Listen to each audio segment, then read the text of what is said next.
So thus God created the human being before he created Adam and Eve. Later it says in Genesis 2:7, and the Lord God molded Adam from the dust to resemble himself, and he blew on their faces the breath of life, and Adam became a living soul. So it's more than one man. Okay? He's probably created quite a number of them, and they become a living soul. So God created two human beings, Adam and Eve, and placed them in paradise after the serpent or Satan deceived them. God ejected them from paradise. So in this Genesis 2:7, he makes Adam first, and he takes the rib, he makes him go to sleep, right? Knocks him out, whatever, anesthesia, whatever, and he goes, here you go, and takes the rib out, and then he transforms that into a woman. Okay, basically a womb man. Okay, she's a man with a womb, but she's a feminized version of man. Softer curves, bits and pieces for childbirth and all that sort of stuff. Nice shape and all that sort of stuff. Yeah, she's a feminized man, not an effeminate man. Okay, he didn't create drag queens and all that sort of stuff. We weren't born that way. God made us that way. Yep. Okay. These are like feminized woman, womb man, and then you have like woman, which supposedly means in the Hebrew, come out of man, right? Taken from man, because Adam's rib. With that, so God presents this Adam, this woman, right? And he calls her wife. He says, "This shall be my wife," because she's sanctified through me. She's taken out of me. She's flesh of my flesh, bone of my bone, all this sort of stuff. And then later on, they get together, man and wife, in union, and they become one. They're one, one flesh. Okay, because they become united. It's like when you get together and you do the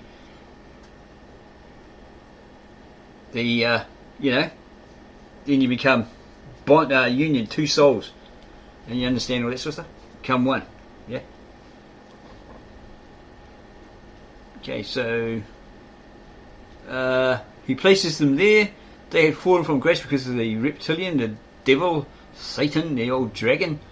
Okay, they had fallen from grace. Until then they had known no sin, because they were not aware of sin. They had no idea what the hell that was.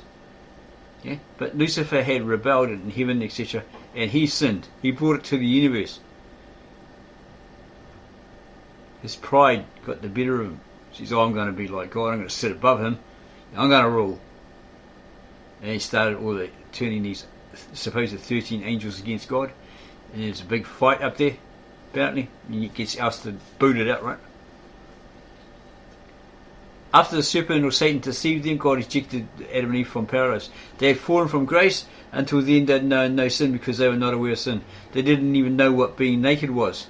Didn't have a conscience. But after they ate of the tree of knowledge of the good and evil, they became aware and fell prey to the temptations of Satan.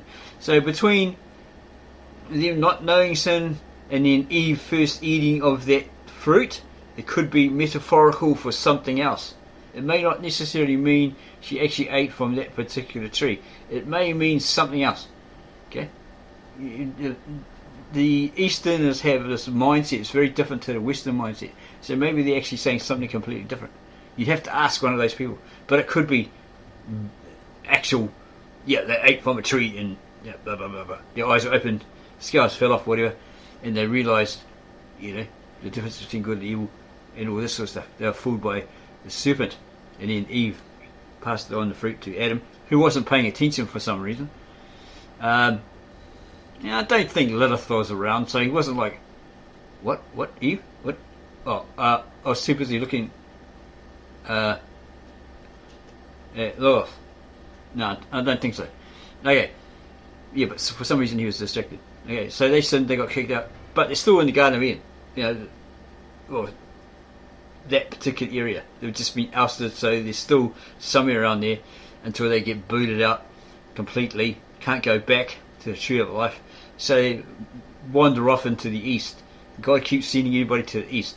Where did the pre-Adamics go? Probably east. Yeah. Where did Cain go? He probably went east.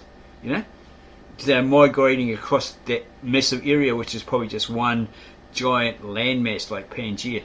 Right? If you've heard of that. Okay. Had like had earthquakes, plate shift and all that sort of stuff, and separated and volcanic activity, all that. Just one giant landmass. So maybe the fact is that Africa was actually where Israel was, but there was no Africa. There's no name for that, right? They're just tribal names. Say your forefather in those days was Jacob or something, right? And then God changes his name to Israel. Okay, when he dies or he gets buried there or whatever, they decide, okay, as a forever memoriam of him, a tribute, we'll call this place Israel. Yeah? Or we'll call this place Issachar or whatever. Yeah? So you got these different regions, these tribal regions, whatever, where they left that name. Or Cush or whatever, like that. Yeah? Way before these foreigners came in and said, well, okay, that's your name for it. We might call it, because we're Greek, we'll call it, okay, there's two rivers here, giant rivers, etc., etc., going on about that.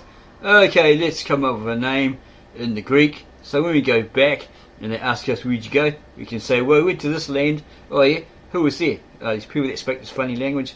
Okay, find the forefather of their forefather Aram, so we called it Aramaic, ik on the end prefix.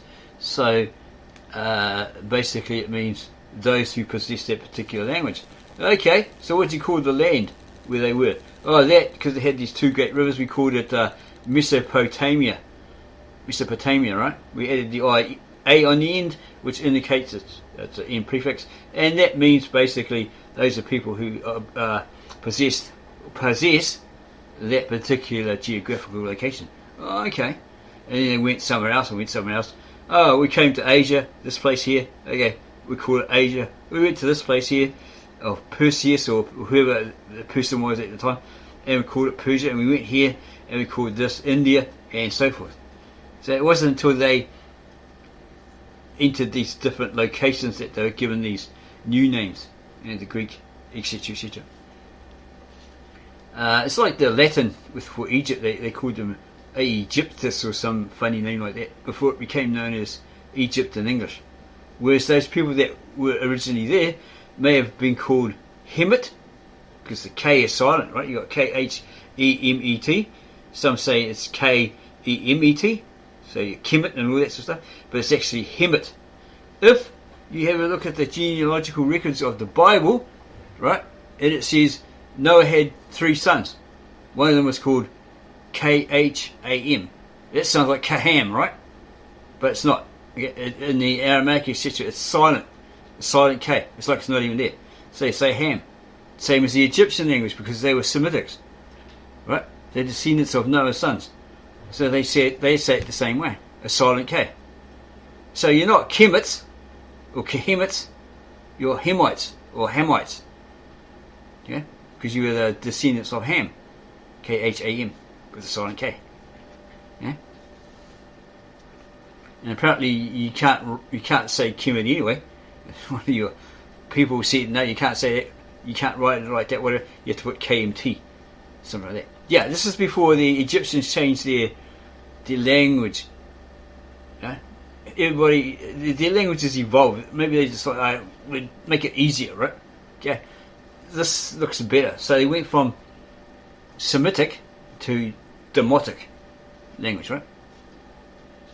And probably Coptic maybe later on, because languages evolve, right? Okay, so where were we?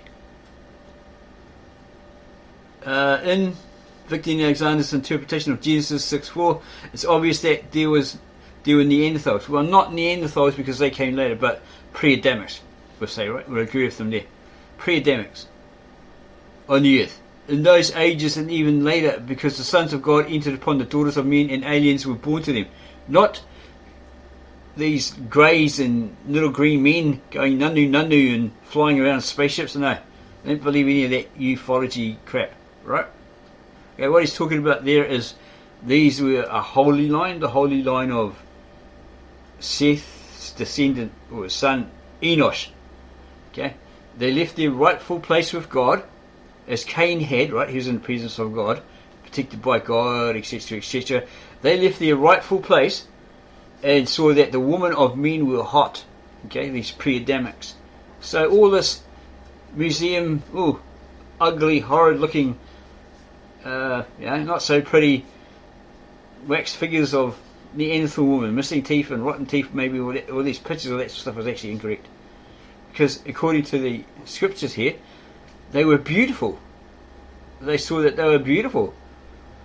So they chose anyone they wanted. Right? I mean, and were they limited to one each? Guys, stand in line. Only one. No more than one. No, they would have grabbed as many as they could. As it says. So they left their rightful place with God, and then they interbred with these daughters of men who are ungodly. Right? They didn't have that attachment to God. They didn't have that spirit.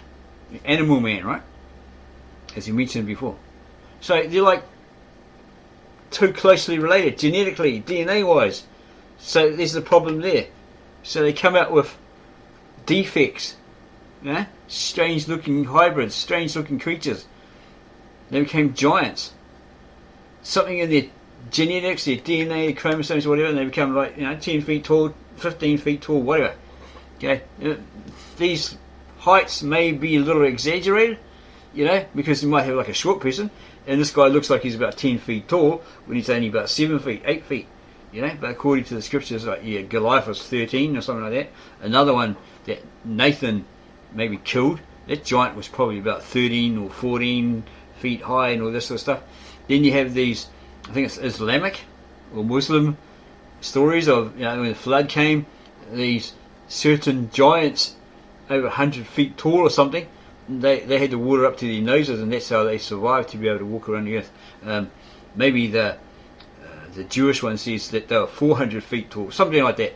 Can't remember the exact number, and that's how they survived. They stood on the water, and then the water's up to here, and that's how they survived to be able to walk around as the Nephilim later on, right?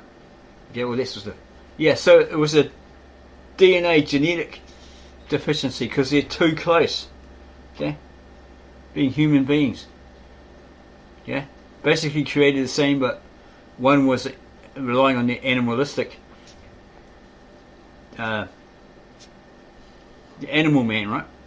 Whereas the other one was in communion with God. Very different, but they're still human beings at the end of the day. So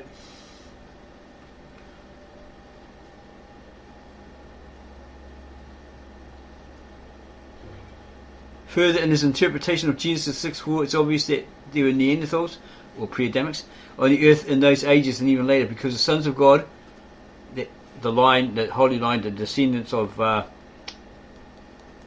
Seth, Enosh, etc., his sons, his descendants, entered upon the daughters of men, and aliens were born to them. In other words, they got together with them and had kids to them, right? Who became the giants of eternal fame. So this is where all your Greek myths come from. You got we're going to say Stegosaurus. What's the one with the Cyclops with the eye in the middle, right? And the Minotaur and all that. All those mythical legends come from. So a myth is like part truth, part lie, right? It's a fable. It's not necessarily true. It's not necessarily false. It's probably someone recollecting, through the centuries and telling the stories, and they get a bit exaggerated because people are listening to it and go, "Oh, I've heard this before. I've heard it, and heard it's boring," So they say, "Okay, let's jazz it up a bit, make it more exciting," Add a bit here, a bit there, tweak it, well, that sort of stuff. Get people interested. Whereas they're like, "Oh, go away, I've heard this before. It's the same old, The word alien is appropriate in the sense of strange, or hybrid, or freaks, if you want to put it that way, in the ancient Aramaic language. Strange creatures. Not necessarily like half man, half dog, half horse, half man. It's probably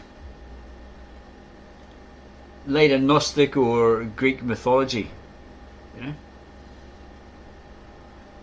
Besides Adam, so they're basically, these giants, supposedly they became famous internationally or universally around the world, right, globally, over the centuries, over the millenniums, over the centuries. Besides Adam and Eve, then the evolution, that means that like cycle of the primates proceeded just as science has discovered, with the various stages of man's development culminating in the Neanderthal man and then the Homo sapiens, because they interbred, yeah, and then eventually the Homo sapiens had outbred these Neanderthals. Yeah? One was like in a very cold climate with a lot of animal furs and stuff like that, whereas the other one was probably in a desert area, let's say Africa, or not Africa at the time, but some desert region. And they moved over there and associated with them and eventually outbred them. The Neanderthal man was slower, bigger, stronger, bulkier, whatever, but the more modern Homo sapien could run faster, and more intelligent up here, not such a big heavy head, all that sort of stuff. So they basically outbred them over time. Okay, so put here, besides Adam and Eve, then the evolution of the primates has nothing to do with Charles Darwin's evolution. What he's talking about there is revolutions or cycles of the primates proceeded just as science has discovered, with the various stages of man's development culminating in the Neanderthal man and then Homo sapiens. The Homo sapiens were the result of the marriage of the Neanderthal man with the children of Adam and Eve. This man is what Victor Alexander, refers to as the Aborigine. First, God created the Aboriginal man, or indigenous man, as he explains, and told them to go and multiply. Then in Genesis 4:16 we're told that after Cain killed his brother Abel, he left the presence of the Lord and settled in the land of the nomads, or Nod, or wandering, east of Eden. These nomads that Cain intermarried with were the Aborigines that were created before Adam and Eve. They're pre-Adamics.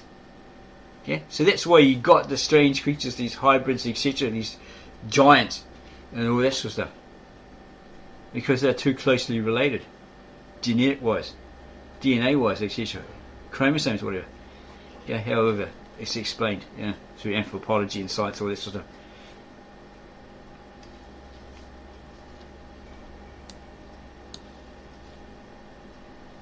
In another scripture, the word for them was Nephilim, or the fallen.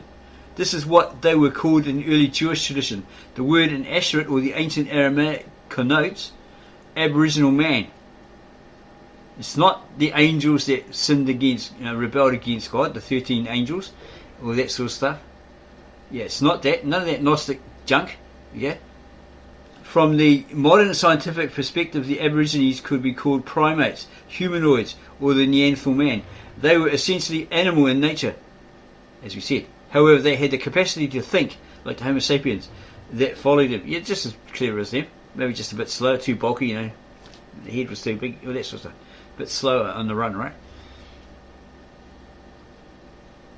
They were essentially animal in nature, or animalistic. However, they had the capacity to think like the Homo sapiens that followed them in the age that God ejected Adam and Eve out of the Garden of Eden or Paradise.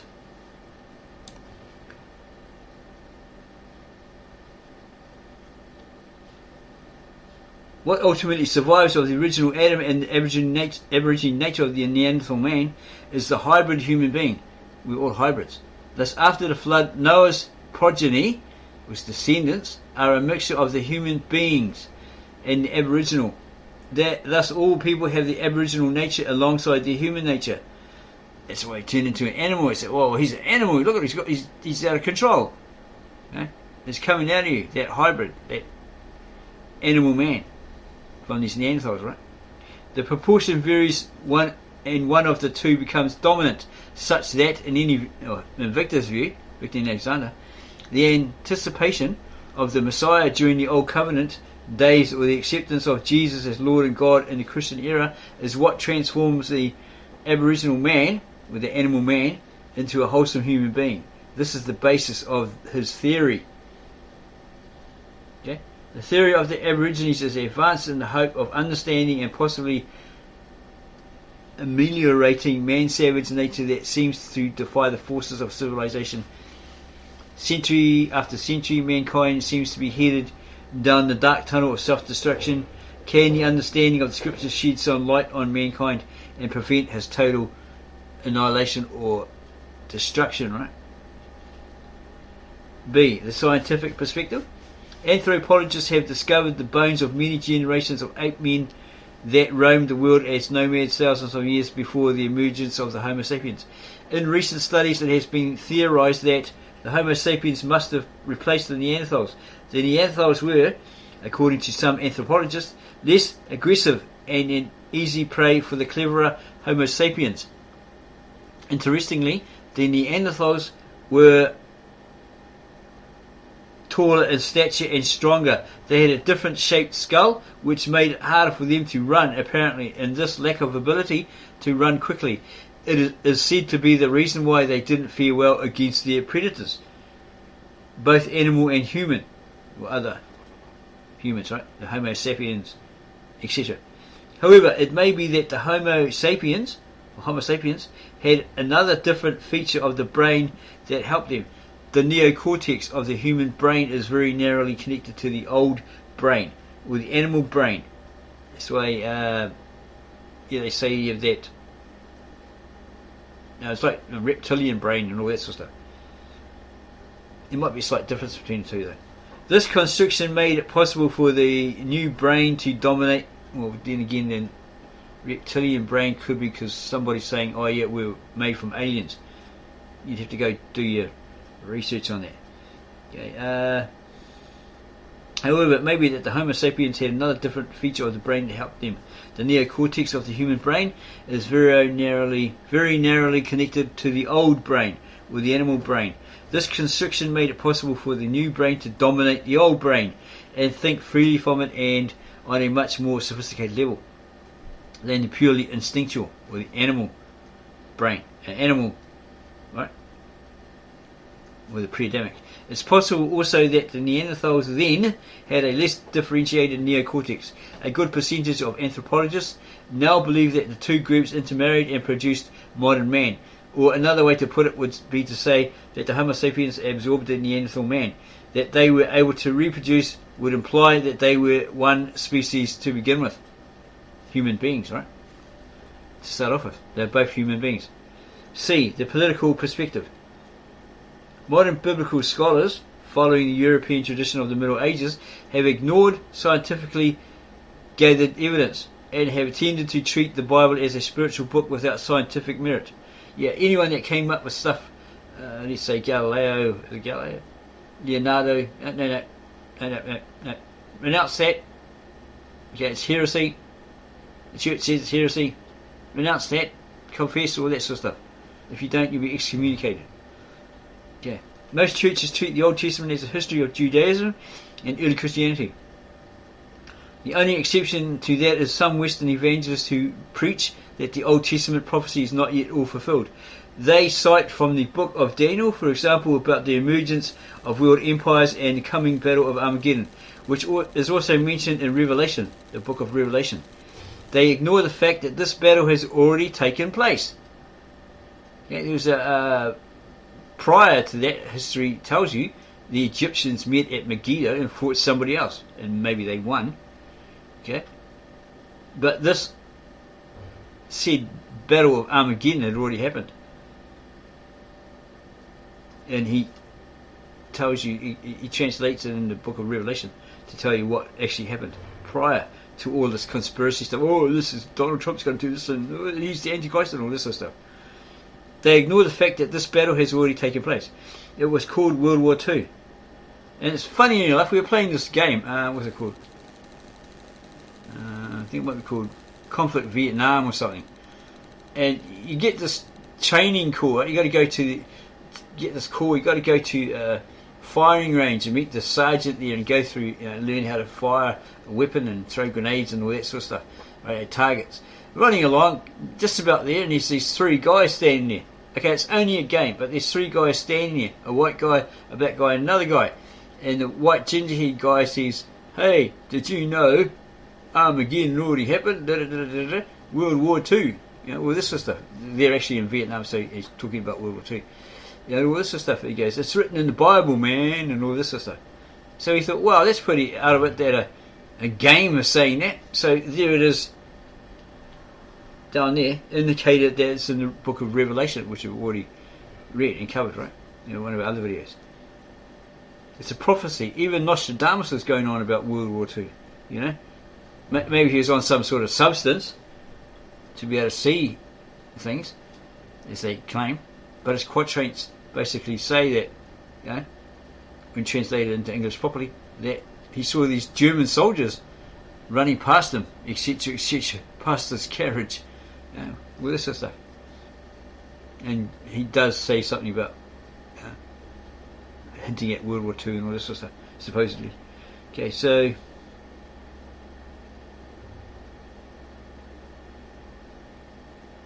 World War II. Then they alluded to certain historical references in the Bible. To some events that will unfold along modern political thinking. However, since the Western Bibles are poorly translated from a scientific perspective, they've made a mess of interpreting these events that have already taken place, as well as distorting most of the historical events in the Bible. Because they've got some sort of hidden agenda, motive, propaganda, if you want to put it that way. They're pushing, alright? They want to control it all. They want to be the number one. The church, etc., etc. They want to be the mother, of all churches. All churches, religions, etc. will be under them.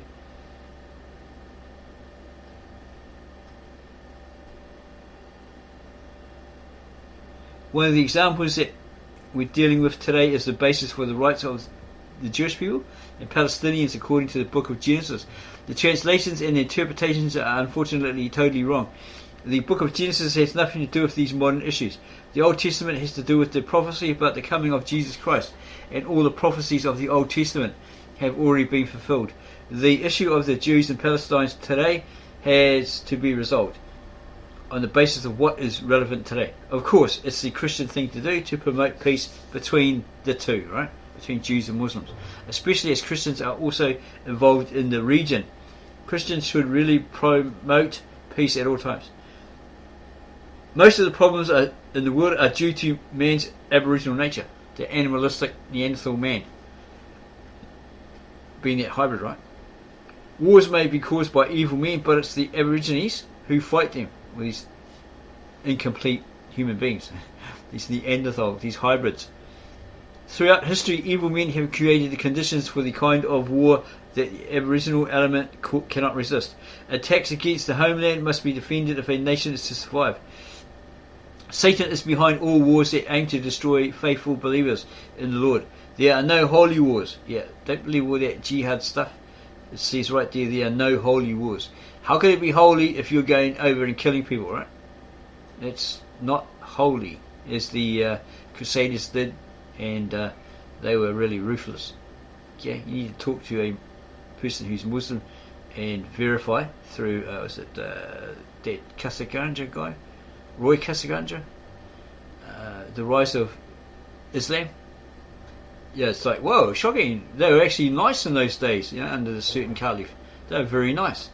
He was a really great man.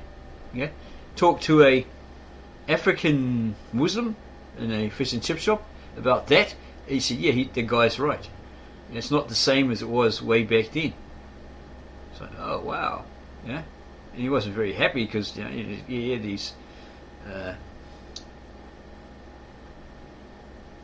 these factions that are like, giving them a bad name, all that sort of stuff. Terrorists and all that sort of stuff. He was not happy at all. But he says, that Roy Kasaganja, he's right on the button. Okay, so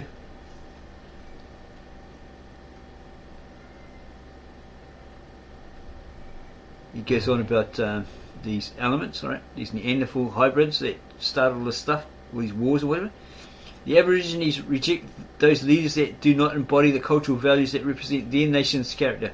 A non-Aboriginal leader needs to understand what these values are and to emphasise them during national days and in the ceremonies of state if he's to remain a leader.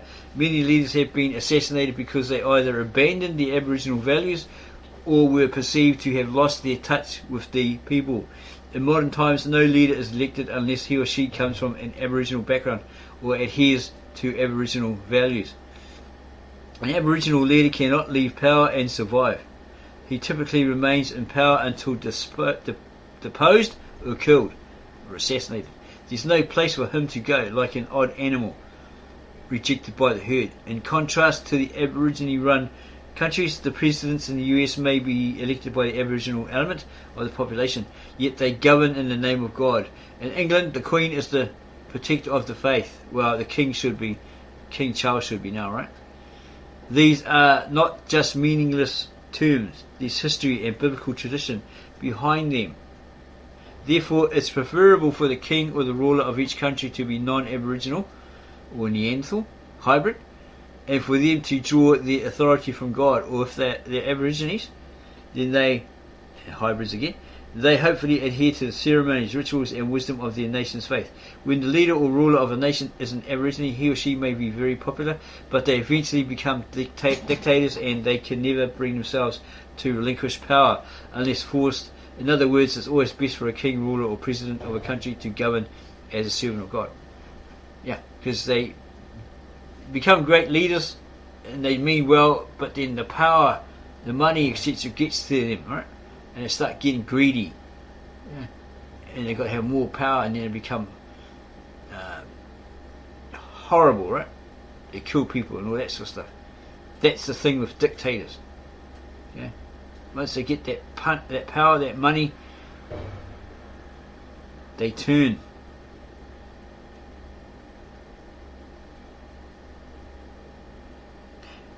Ironically, in a democracy, a president is a public servant. If the public decides that terrorism is a way to win the people's rights against an occupying enemy, then the public servant has no choice but to approve such a strategy. However, if the president is responsible to God first, then this is not an option. Jesus taught his disciples that the greatest leader among them is the greatest servant, and vice versa.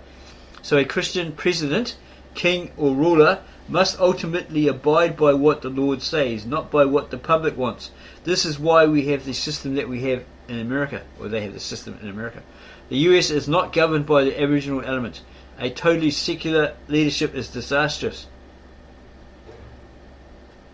A president who recognises his or her dependence on God's grace is essential for the peace and prosperity of the American system. So you might have to get your head around that. The US is not governed by the Aboriginal element or the Neanderthal hybrid element. A totally secular leadership is disastrous. So he's saying there, if it's not a leadership as a servant of God, it's destined for a calamity. It'll be disastrous.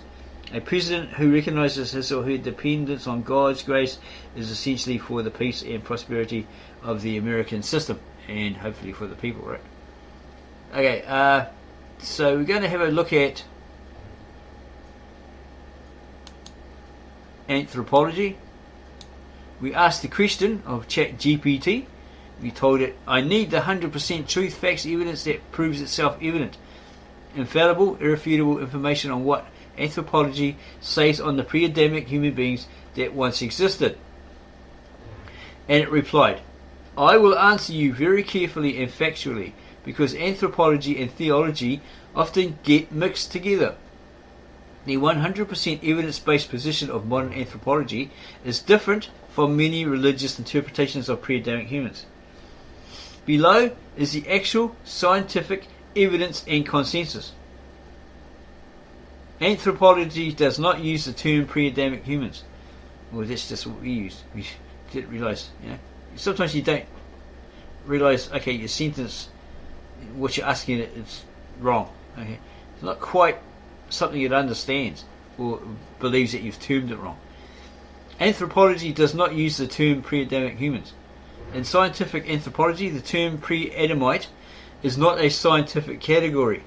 It originally came from theological debates in the 1600s, particularly from the French thinker Isaac Le Peyrère, who argued, we don't speak French, who argued that people existed before the biblical Adam. Anthropology instead studies human evolution and uses the term hominins, human ancestors and relatives. So when people say pre-Adamic humans, scientists mean hominin species that existed before modern humans, Homo sapiens. 2. Fossil evidence proves multiple human species existed. This is not speculation, it is based on thousands of fossils. Major known hominin species include, and it has a list of them here, down to the Homo sapiens, 3,000 years to the present. These species are proven by fossil skeletons, stone tools, DNA sequencing and radiometric dating. 3. The strongest evidence, ancient DNA. A lot of them say, well, you can't take the DNA from something that's like thousands and thousands and thousands of years old. Very hard. But here it has the strongest evidence ancient DNA. One of the most powerful discoveries in anthropology is genetic sequencing of ancient humans. Scientists extracted DNA from Neanderthal bones, Denisovan bones. Was it Denisovan? Denisovan bones. Results showed modern humans interbreed with Neanderthals. So that's fact, right? Non-African humans carry 1 to 2% Neanderthal DNA. Some populations in Oceania carry Denisovan DNA. The interbreeding occurred roughly 47,000 to 65,000 years ago. This proves multiple human species coexisted at the same time. 4. Archaeology shows gradual development of intelligence. Stone tools appear millions of years before modern humans. Examples: tool culture, age, etc. etc. Got a whole list here. Civilization, 10,000 years. Yeah, it's through older one tools, Acheulean hand axes, controlled fire, symbolic art, and civilization. Earlier hominins were not fully modern humans, but they hunted, used tools, controlled fire, sometimes buried their dead. 5. Anthropology's current model of human origins. The strongest evidence today support out of Africa evolution. Key points: modern humans evolved in Africa 300,000 years ago. Earlier hominin species existed for millions of years. Several human species lived simultaneously. Most went extinct. So modern humans evolved in Africa around 300,000 years ago. That's modern humans, right? But the earlier hominin species existed for millions of years. So there's a whole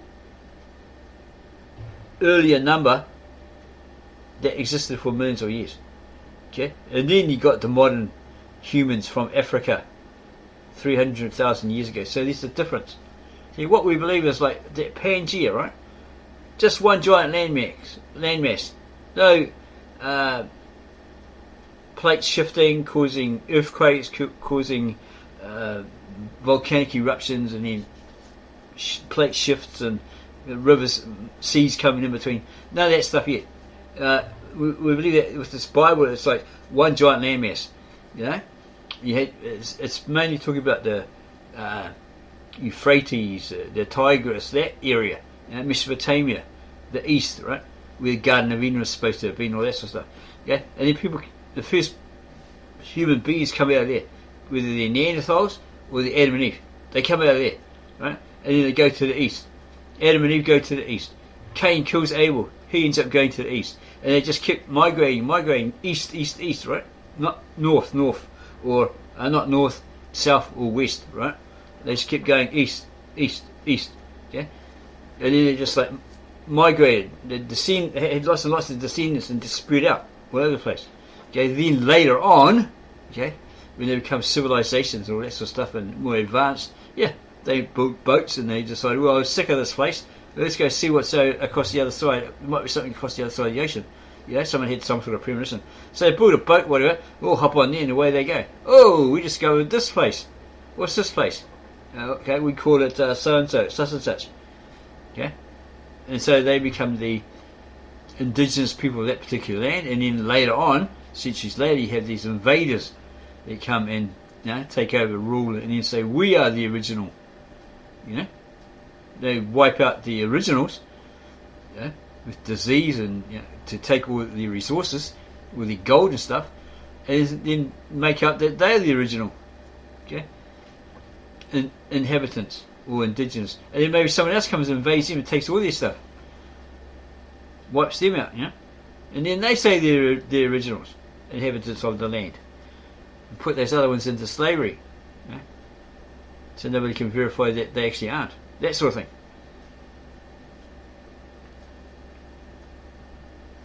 What science can say about Adam? Anthropology cannot confirm a biblical Adam.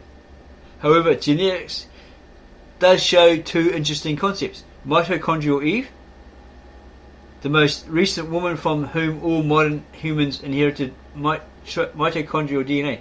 So again, it's saying there modern humans, not the ancient humans from millions of years ago, lived roughly 150,000 to 200,000 years ago in Africa. So you can't say that they originated there. If there was these others that were there millions and millions of years before these human beings.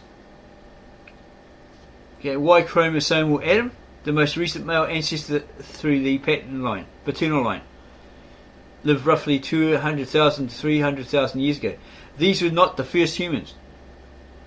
So that really kills you. Oh, it all started in Africa, buzz. Okay, it kills it. Right? These were not the first humans, only the most recent common ancestors in genetic lines. 7. What some theologians propose. Some religious scholars try to reconcile science and Genesis by proposing Adam was the first spiritual human. Yeah, probably the one connected to God, right? You know, given the Spirit, all that sort of stuff, had communion with God according to the book of Genesis, the Breetah or Genesis. Yeah, we'd go with that. Okay, but don't forget it's theological. Okay? Even ChatGPT will stress that. Okay, it's theological, not necessarily or not historical, etc., etc. You give it all these different reasons. But don't forget, ChatGPT can also be wrong, as it says down the bottom when you first use it. It can make mistakes, and it does. But this is a theological interpretation, not anthropology. Yeah. So that when they're saying, people are saying that Adam was the first spiritual human, it's a theological interpretation. It's not anthropology. It's not historical. So it doesn't regard it as fact, scientific fact, etc., right? Or anthropological fact. 8. Claims of hidden or suppressed human fossils. Some books claim evidence of extremely ancient modern humans being suppressed, such as forbidden archaeology. However, mainstream science classifies these as pseudo-archaeology. People are just making it up, making up that it's true, and they've verified it's actually false. Don't take it seriously, right? It's not true. Meaning the evidence does not meet modern scientific standards. Like you have that Lucy. You know, you've got a New Scientist magazine around here or something like that, where they actually verified that was a fake. It was all fake. And then they had this other one that was like 4,000 years older than that Lucy. So these people were running around making these fakes, making these claims. You know, even in museums and stuff like that. They go find something from an old site in Israel, you know, take the old bits off the ruins and then make it, look at this, chisel, like writing into it and say, this is ancient, 3,000 years old. And the museum would buy it, and someone else would come along and go, you just got suckered. Because that's not how they wrote 3,000 years ago or whatever. You know? And then these people get busted. They find them and get busted. You know, the guy is praised for busting a archaeological fraud. But yeah, there's lots and lots of them apparently that sell this fake stuff to museums and they think it's real, right? Until the expert comes along and says, no, you've been duped, bro. You got suckered. How much did you pay for this? It's fake. Well, it's just a... So, the hard evidence, 9 hard evidence. The evidence for ancient human ancestors comes from multiple independent sciences. 1. Paleontology, fossils. 2. Genetics, DNA sequencing. 3. Geology, radiometric dating. 4. Archaeology, tools and settlements. 5. Comparative anatomy. All of these fields independently point to the same conclusion. Humans evolved from earlier hominin species over millions of years. So you can't say, well, it all started in Africa, which only started 200 to 300,000 years ago, or whatever. It was stated earlier, right? You can't say, it all began out of Africa, when humans evolved from earlier hominin species millions of years before that. The factual bottom line, Anthropology does not teach that mysterious pre-Adamic humans suddenly existed and disappeared. Instead, it shows a long evolutionary lineage of human species. Modern humans are simply the last surviving branch, yet we're the hybrids of those in that interaction. There were at least 9 different human species alive on Earth at the same time about 100,000 years ago. The evidence for that is one of the most fascinating discoveries in anthropology. We can bring you more on that. It's very interesting. So we are basically out to verify, to prove once and for all that this is all true. Okay, very hard task to do, because you have like ChatGPT, theologians, whatever, experts that say no.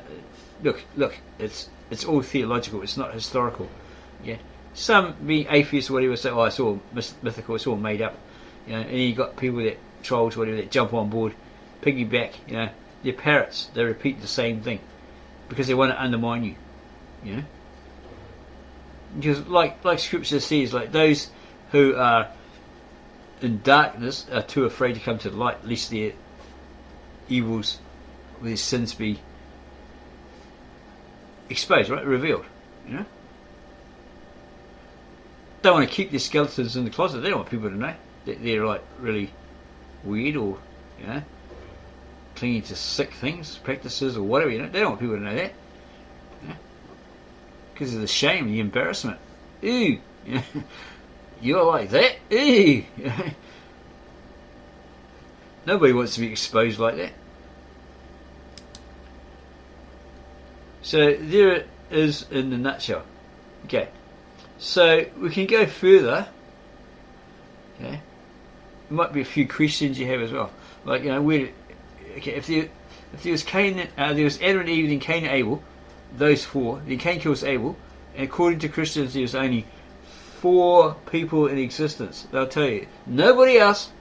Okay, just those 4. No other people, no other humans, whatever. Just them. Okay, so we pose them a question. So where did Cain get his wife from? And they're standing there. Well, it says here and here and here. Will show us, and they can't. Because they're full of it, right? Or they might say to us online in comments, well, it says here and here and here, and okay, so where's the links to that? We want to have a look ourselves. They never provide it, right? It's all hearsay. It's all fluff. Yeah? And you say, oh, go look at this book, and it says, yeah, and then you find out the book is written in medieval times by some guy in the 15th century. Okay? They don't know exactly who wrote it, but they know somebody in the 15th century wrote it. Good old Bart Ehrman, eh? He knows all that sort of stuff. He calls it pseudepigraphy. It's known as pseudepigraphy. It's not true. It's deemed true, but it gets left out of the biblical canon because it's just not true. It's pseudo. It's half truths. Yeah? It's something pretending to be the truth when it's not. Pseudepigraphy. Okay, so there's no indication in your modern Bibles, your scriptures, these Breetah, Genesis, whatever, that says while God was scolding Cain for his wrong offering and killing his brother, that Adam and Eve got together and had kids and had daughters. Rubbish. It doesn't say that in there. Find us in any of your modern religious books that says that. We'll prove to you that's rubbish. Okay, it's not from the original. It's from a later translation or copying of something else, right? It's not in the originals. If you had the Ktav Ashurit, the originals like this, then we could have a look at that. We're not talking about, you got the Ktav Ashurit and it's like a modern derivative. It's a form of the old form, but it's not that form. Yeah. We want to look at the original. Somebody out there who's translated the original into English.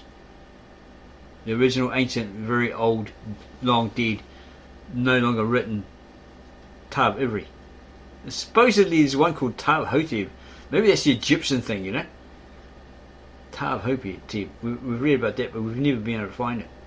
That would be interesting if it comes directly from the courts of Egypt. So either Ktav Hotep or Ktav Hotep, one of those two. Probably Hotep, but we never come across it. And we ask people and they're like, I know about that, and then they don't produce anything. It's like weird. Yeah. So, yeah, after Cain is ousted out of Eden, right, and goes to the eastern land of wandering, or Nod, then Adam and Eve get together and, lay together and have a child. It says here, Breetah or Genesis 4. And Adam had intercourse with Eve, and she became pregnant and gave birth to. That's Cain, Abel. Okay, good, moving on. So it must be. Where are we? Okay, so yeah, we're actually in the wrong one here. Okay, so it goes into talking about Lamech and his 2 wives. He probably killed 2 people to get those 2 wives. And Adam took his wife Eve again, and she became pregnant and gave birth, and she called his name Seth. She had a son called him Seth. No daughters. It doesn't mention any daughters, because God gave her another offspring in place of Abel, who was killed by Cain.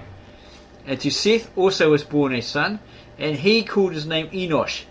Thereafter they were called after the name of the Lord. They called on the name of the Lord, which is probably El, Allah, or Asher, etc. Okay? Not Jehovah, not Yahweh, not Hashem, none of those. Okay? If these are the originals. The older sister language to the Hebrew. Way older. Because Hebrew was not a language until it was developed in Isaac, son of Jacob, his era. There were a bunch of people, right? They're known as the Hebrews, or the Awer, who made a journey across, or passage. They crossed over the Euphrates and went into Canaan, etc. They travelled up to Canaan, the promised land. The land promised, land of plenty, milk and honey, by God to Abraham and his descendants, his people, right? They were called the Awer. And that's even in the Hebrew language.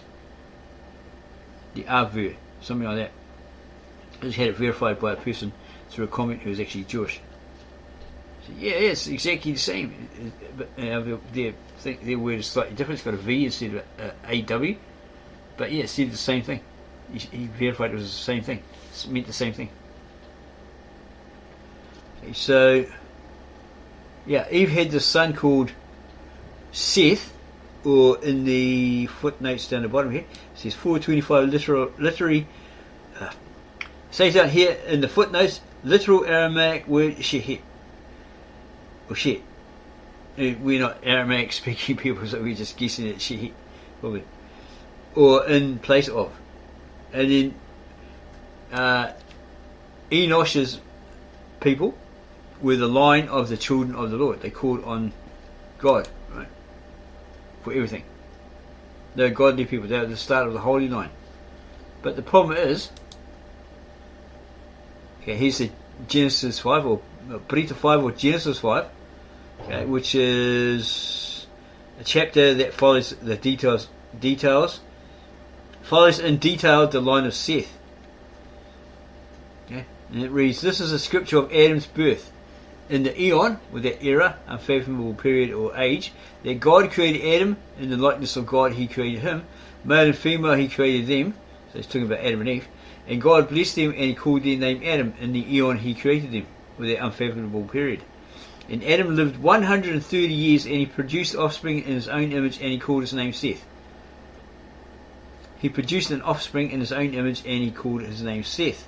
And Adam's line after the birth of Seth lived 800 years, and to him was born many sons and daughters.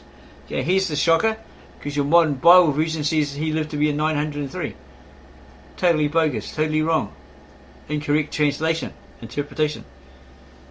And Adam lived 130 years, and he produced offspring in his own image, or like him, right? And he called his name Seth. He looked like him.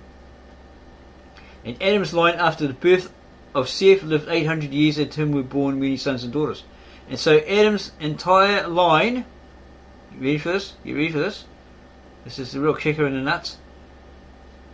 Adam's entire line was 930 years altogether, and then ended. So he didn't live to be 903 or 930. That's how long his lineage lasted. Okay? Those who come from Adam.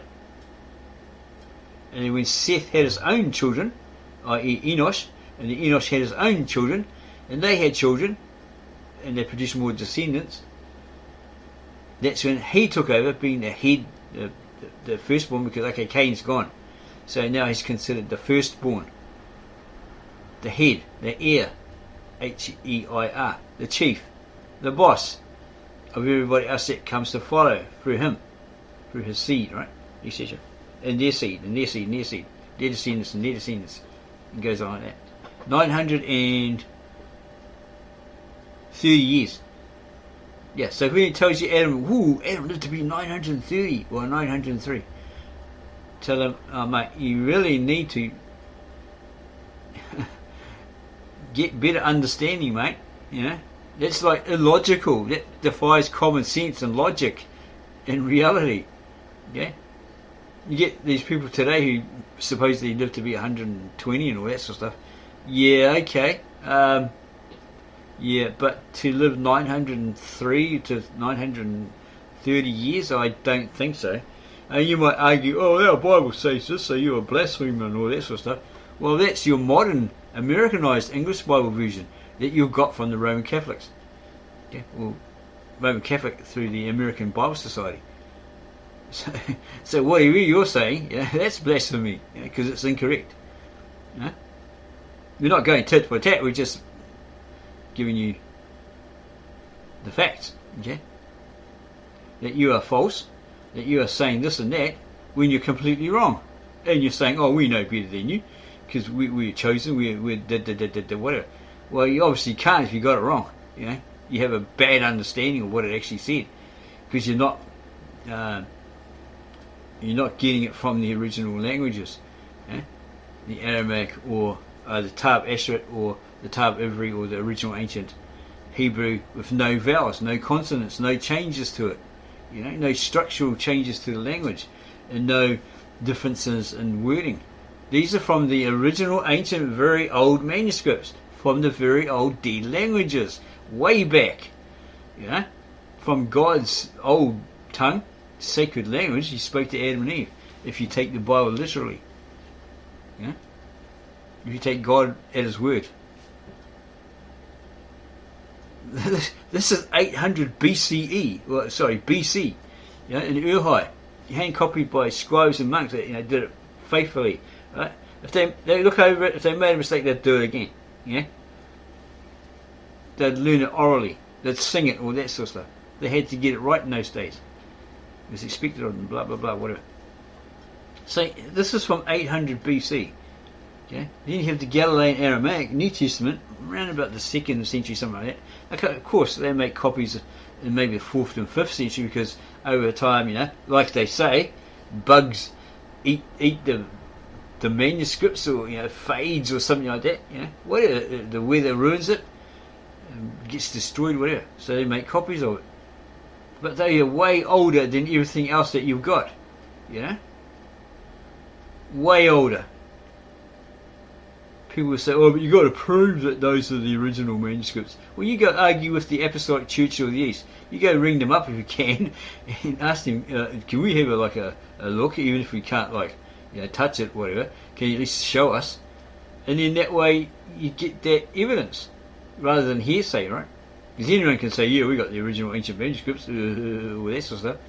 But unless they show it, well, you know, it's just hearsay.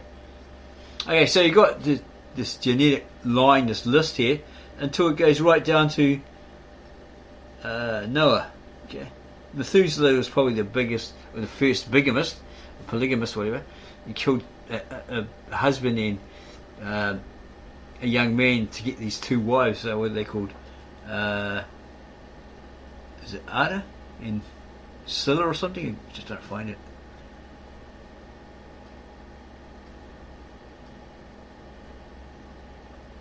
Yeah, somewhere around here.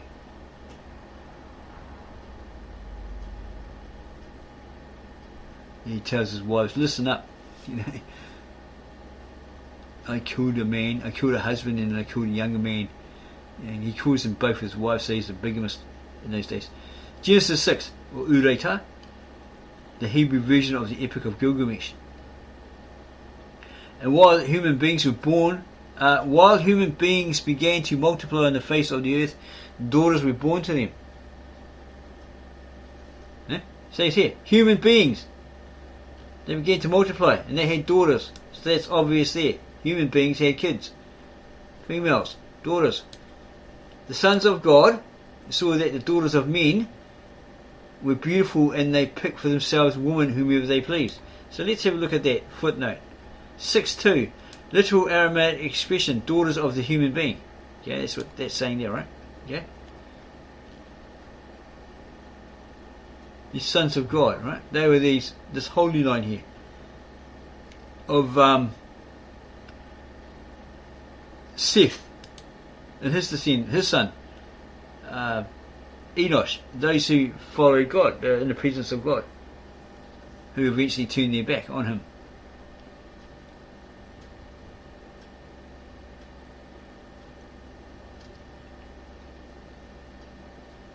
The sons of God saw that the daughters of men were beautiful, and so they picked for themselves women whomever they pleased. Don't forget there's the pre-Adamic, or the Neanderthal, and then there's Adam and Eve. Okay? What we've covered so far. The sons of God saw that the daughters of men were beautiful, and so they picked for themselves women whomever they pleased. So they could have 1, 2, 3, 4, whatever number, right? Oh, she's hot, I'll have her. Oh, she's hotter, I'll have her. Whoa, she's the hottest, I'll have her as well. Right? And the Lord said, my spirit does not reside in the human being forever. So what he's talking about? The Holy Spirit? Because he is flesh. He's just a mortal. Right? And his lifespan became 120 years.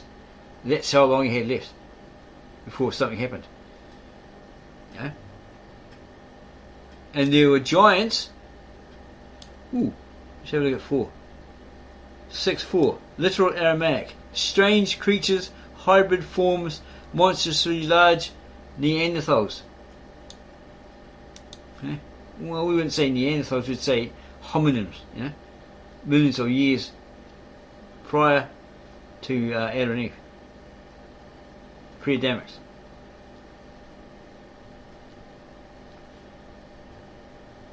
So there were giants in the earth, you know, they became those myths, they became legends, universally famous, you know, or known, or globally known through the myths of the Greeks, the Romans, etc., or the Romans and the Greeks, and so forth.